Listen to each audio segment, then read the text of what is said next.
Grabe. Ano yun?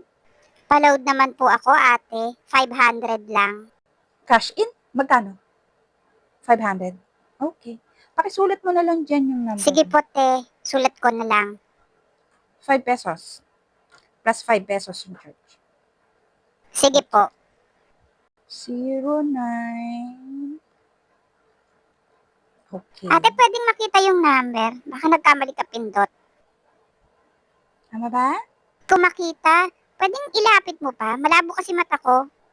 Saka bakit mo tinatakpan? O, ano naman ngayon kung tinatakpan ko ng kamay ko yung button. Grabe ka naman, ate. Chinecheck lang. Yung number Malabo nasa taas. talaga yung tingin ko. Alisin mo kasi yung kamay mo. Ano, tama na? Ang ate mo naman, alisin mo yung kamay mo. Hindi ko talaga makita. Alisin mo kasi. Huwag kang mag-alala, ate. Babayaran kita. Ate mo talaga.